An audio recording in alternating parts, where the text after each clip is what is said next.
evening, Mr. Marcos. Good evening, ma'am.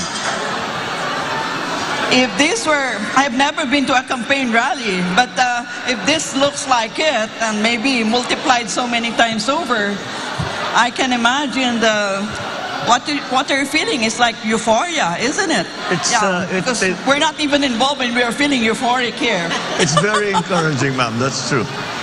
Okay. This is the second time we are going through this. But this time it will be banter. Nothing aggressive nor belligerent. You have the thickest portfolio here. I counted more than 50 pages which were submitted to the network and which were given to us. Madaming, So, I have 1,000 questions, but since I have 3 other colleagues here, maybe I'll ask something which is right in my alley. And I think I have asked this also in my post in the social media. And post-Ukraine, assuming that you have a peace agreement within the next 2 weeks, which is more likely, do you see a new political and economic order, but this time you have other political actors like Moscow, Beijing, and even Tehran? Yes. What's your take on that? There will be a new world order. Because I have, I think, watching Ukraine and seeing the developments, and which are not exactly going the way of that the President Putin would have wanted it to. I suspect there will be domestic implications to whatever the peace agreement is going to be. I hope you're right, ma'am, that it will be done in 2 weeks, because we are the entire world is suffering. But there will be a very big change, because the how do you say, the idea, I think some of the analysts have said, I don't know if you agree with this, is that President Putin is trying to reconstruct or recreate the Soviet Union under another name. So perhaps this was his move. Should he weaken as a political figure in his own country, in Russia, then certainly the policy, that policy of trying to gain territory through whatever means, as he says, because to provide for him a buffer to NATO, whatever the reason might truly be. I think that will have to be re-studied by whoever will be most dominant in Russian domestic politics after Putin. So yes, I believe there will be a new world order, and I think I am certain that Tehran and Beijing are watching very, very closely what will happen to Ukraine. There will be a geopolitical balance of power. It also depends on what the reaction of the EU and the United States will be. I think the United States we can predict fairly accurately. EU is in a more difficult spot simply because they are highly dependent for their energy to Russia, and how they will balance that. I know that the President Biden has just signed with the EU a deal to supply from the United States and from other countries 15 billion tons of gas, which will cover some of the needs of the EU. But again, that's not something that can instantly be made, to instantly be applied. There will be a transition period because it is a very large economic infrastructure that has been developed for Europe to take advantage of the gas supplies out of Russia. These are all terribly large forces, and inevitably it will change things. Yeah, well, it seems like you have a more dire scenario, future scenario in mind. But what I have used really is from a content analytical perspective, using events data analysis, meaning I'm paying attention to the verbs being used by the negotiators. and and this is not Pollyannish, by the way, Mr. Marcos. It's just that I feel that Putin will not allow the conflict to spill over. It will encapsulate within the Ukraine conflict area. And that, yes, I still believe that within the next 2 weeks you have a peace agreement. I sincerely hope so, because misunderstandings, mistakes can occur. With Poland being right there on the border of Ukraine, we already have had reports of missiles that mistakenly flew into Poland. And these are the kind of things that we have to be very careful about. I think maybe that is one thing that they can agree upon, Russia and the West, as we have referred to it often.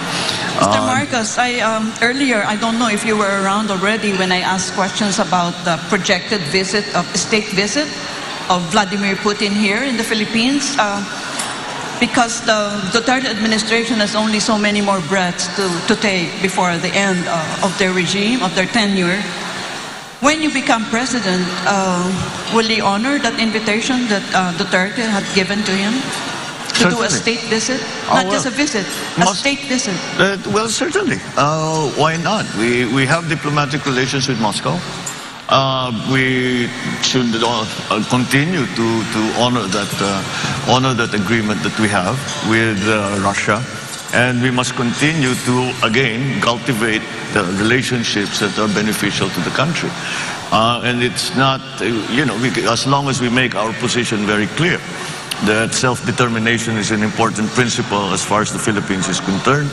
And in that context, then we can still speak on many other subjects with Russia. Yeah, so that means you are not telegraphing something to the United States of America by welcoming Vladimir Putin in a state visit. It need not be Russia or Vladimir Putin, any country, I think, that would like to come and visit and would feel that there is something beneficial to be gained by furthering, strengthening relationships between our two countries is something that we should always be open to. Thank you. Thank you, ma'am. Good evening, Mr. Marcos. Good evening. Ang tanong ko po ay ito, ang nabanggit niyo po ang phrase na New World Order na sa tingin niyo ay maaaring mangyari pagkatapos ng peace treaty between Ukraine and Russia. And you see that the world will be restructured around a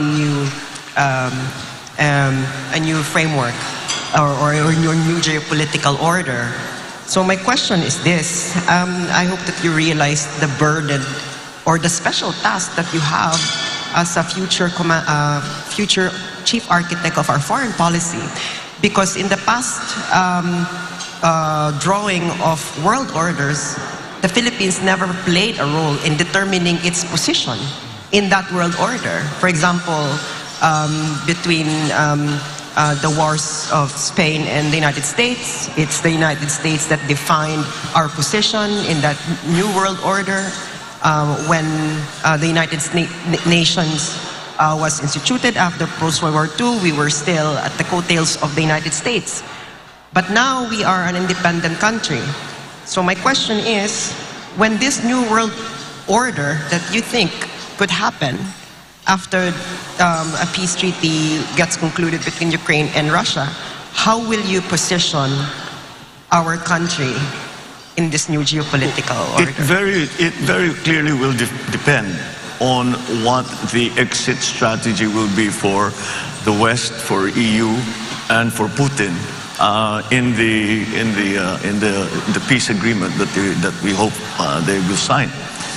What the nature of that agreement will be. Will it be status quo? The forces that are in Ukraine, the Russian forces and Belarusian forces that are already in Ukraine, will they just stay where they are, status quo? Will they be told to withdraw? I only say that because it is very important to Putin's position domestically. He is in a very precarious place because it has not gone according to plan. I suspect that he was hoping that it would be a similar situation as it was in Crimea, where they pretty much just walked in. With very little resistance. But then they prepared Crimea for a long time. They were helping the rebel groups, the Russian-speaking groups, and they were developing them. And they built a corridor on the east side of Crimea, within which the Russians could cross the border very easily. That hasn't been the case in Ukraine. And so, depending on how it is viewed, the peace treaty that we hope will come, it depends on how it is viewed by the local domestic political scenarios in Russia itself. That, whatever the reaction will be to Putin, will fix one of the variables in the geopolitical new world order. So we still have to wait to see what happens. I'm sure China is waiting with bated breath to see what's going to happen here.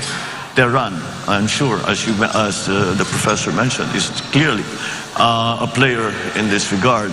And in the Middle East now, so far it has not affected the Middle East in any way so far. But maybe if it works out for Russia, if it works out for Vladimir Putin, China might be emboldened to make their own moves. Tehran might be emboldened to make their own moves. On the other hand, if it is very much a rejection of the idea of Putin of taking over a country, then perhaps that will also influence their thinking as to what can and cannot be done for their own interests. So yes, I don't think we can predict very closely, because we cannot. I hope to be as optimistic as the professor, but I don't see it happening in 2 weeks, to be perfectly honest. I hope it is. I hope it does, because the economic effects on every single person in the world has been enormous. And it is going to be enormous for a good long while. It's not going to go away anytime soon. Sir, since we have a mutual defense treaty with the United States, that would affect, I'm sure that would play a role in how, our country would position ourselves in this new geopolitical world order. So my question is, to what extent will you allow the United States influence your actual decision making in how you're going to craft the future foreign policy of the Philippines when that new world order has already taken shape? Well, we have a very special relationship with the United States, and it's something that we have